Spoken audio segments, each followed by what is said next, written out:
The Lord said to Moses, "Consecrate to me all the firstborn.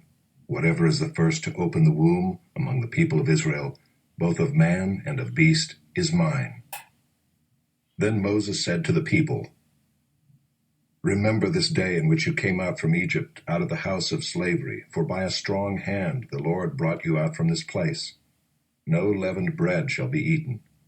Today, in the month of Abib, you are going out. And when the Lord brings you into the land of the Canaanites, the Hittites, the Amorites, the Hivites, and the Jebusites, which he swore to your fathers to give you, a land flowing with milk and honey, you shall keep this service in this month. 7 days you shall eat unleavened bread, and on the 7th day there shall be a feast to the Lord. Unleavened bread shall be eaten for 7 days.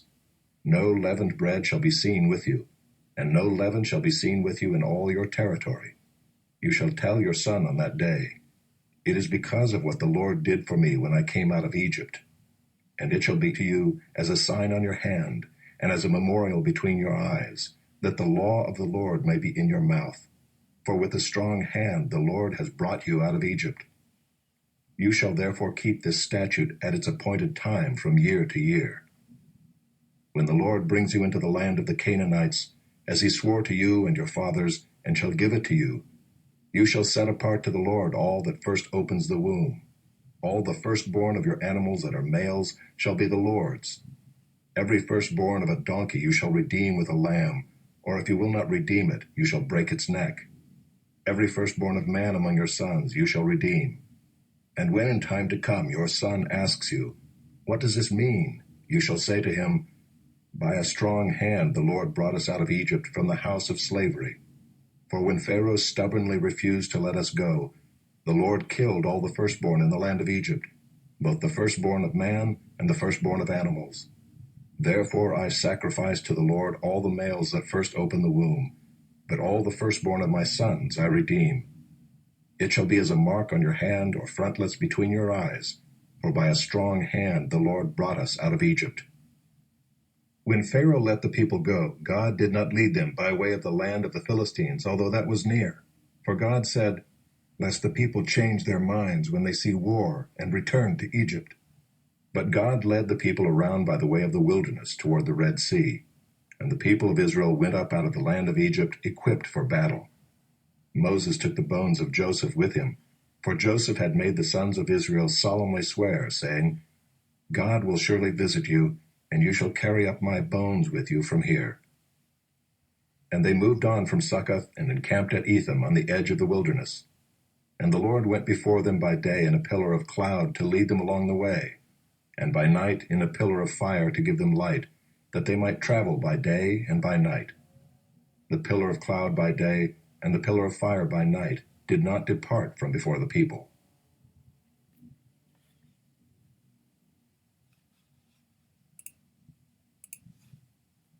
Then the Lord said to Moses, "Tell the people of Israel to turn back and encamp in front of Pi-hahiroth, between Migdol and the sea, in front of Baal-zephon. You shall encamp facing it by the sea.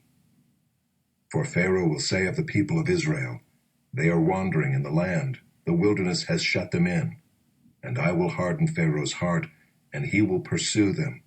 And I will get glory over Pharaoh and all his host.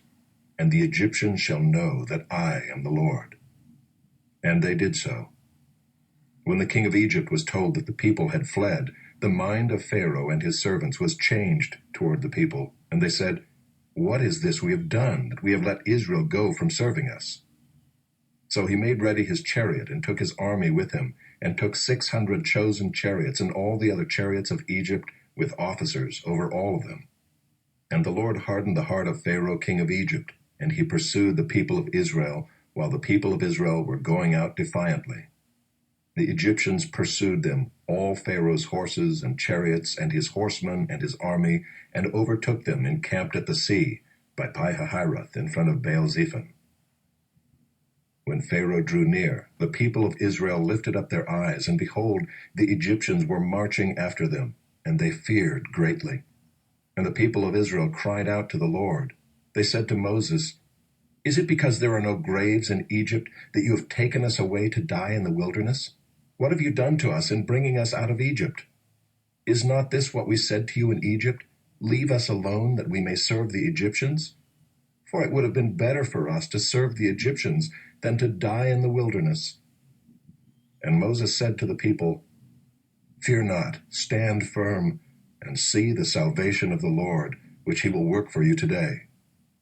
For the Egyptians whom you see today, you shall never see again.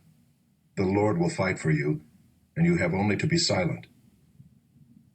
The Lord said to Moses, Why do you cry to me? Tell the people of Israel to go forward. Lift up your staff and stretch out your hand over the sea and divide it, that the people of Israel may go through the sea on dry ground.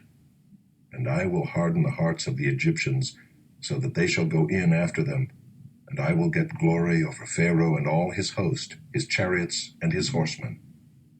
And the Egyptians shall know that I am the Lord, when I have gotten glory over Pharaoh, his chariots, and his horsemen. Then the angel of God, who was going before the host of Israel, moved and went behind them, and the pillar of cloud moved from before them and stood behind them, coming between the host of Egypt and the host of Israel. And there was the cloud and the darkness, and it lit up the night, without one coming near the other all night. Then Moses stretched out his hand over the sea, and the Lord drove the sea back by a strong east wind all night, and made the sea dry land, and the waters were divided. And the people of Israel went into the midst of the sea on dry ground, the waters being a wall to them on their right hand and on their left. The Egyptians pursued and went in after them into the midst of the sea, all Pharaoh's horses, his chariots, and his horsemen. And in the morning watch the Lord in the pillar of fire and of cloud looked down on the Egyptian forces and threw the Egyptian forces into a panic, clogging their chariot wheels so that they drove heavily. And the Egyptians said, Let us flee from before Israel, for the Lord fights for them against the Egyptians. Then the Lord said to Moses, Stretch out your hand over the sea, that the water may come back upon the Egyptians, upon their chariots, and upon their horsemen. So Moses stretched out his hand over the sea, and the sea returned to its normal course when the morning appeared. And as the Egyptians fled into it, the Lord threw the Egyptians into the midst of the sea. The waters returned and covered the chariots and the horsemen. Of all the host of Pharaoh that had followed them into the sea, not one of them remained. But the people of Israel walked on dry ground through the sea, the waters being a wall to them on their right hand and on their left. Thus the Lord saved Israel that day from the hand of the Egyptians, and Israel saw the Egyptians dead on the seashore.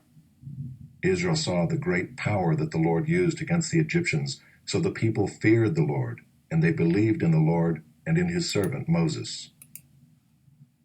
Then Moses and the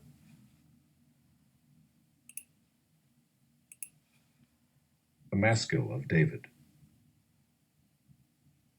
Blessed is the one whose transgression is forgiven, whose sin is covered. Blessed is the man against whom the Lord counts no iniquity, and in whose spirit there is no deceit. For when I kept silent, my bones wasted away through my groaning all day long. For day and night your hand was heavy upon me. My strength was dried up as by the heat of summer. Selah. I acknowledged my sin to you, and I did not cover my iniquity. I said, I will confess my transgressions to the Lord, and you forgave the iniquity of my sin. Selah. Therefore let everyone who is godly offer prayer to you at a time when you may be found. Surely in the rush of great waters they shall not reach him. You are a hiding place for me. You preserve me from trouble. You surround me with shouts of deliverance. Selah. I will instruct you and teach you in the way you should go. I will counsel you with my eye upon you. Be not like a horse or a mule without understanding, which must be curbed with bit and bridle, or it will not stay near you. Many are the sorrows of the wicked, but steadfast love surrounds the one who trusts in the Lord. Be glad in the Lord, and rejoice, O righteous, and shout for joy, all you upright in heart. Shout for joy. Now when they drew near to Jerusalem, to Bethphage and Bethany at the Mount of Olives, Jesus sent 2 of his disciples and said to them, "Go into the village in front of you, and immediately as you enter it, you will find a colt tied on which no one has ever sat. Untie it and bring it. If anyone says to you, 'Why are you doing this?' say, 'The Lord has need of it and will send it back here immediately.'" And they went away and found a colt tied at a door outside in the street, and they untied it. And some of those standing there said to them, "What are you doing, untying the colt?" And they told him what Jesus had said, and they let them go. And they brought the colt to Jesus, and threw their cloaks on it, and he sat on it. And many spread their cloaks on the road, and others spread leafy branches that they had cut from the fields. And those who went before and those who followed were shouting, "Hosanna! Blessed is he who comes in the name of the Lord. Blessed is the coming kingdom of our father David. Hosanna in the highest." And he entered Jerusalem and went into the temple. And when he had looked around at everything, as it was already late, he went out to Bethany with the 12. On the following day, when they came from Bethany, he was hungry. And seeing in the distance a fig tree in leaf, he went to see if he could find anything on it. When he came to it, he found nothing but leaves, for it was not the season for figs. And he said to it, "May no one ever eat fruit from you again." And his disciples heard it. And they came to Jerusalem, and he entered the temple and began to drive out those who sold and those who bought in the temple. And he overturned the tables of the money changers and the seats of those who sold pigeons. And he would not allow anyone to carry anything through the temple. And he was teaching them and saying to them, "Is it not written, 'My house shall be called a house of prayer for all the nations'? But you have made it a den of robbers." And the chief priests and the scribes heard it, and were seeking a way to destroy him, for they feared him, because all the crowd was astonished at his teaching. And when evening came, they went out of the city. As they passed by in the morning, they saw the fig tree withered away to its roots.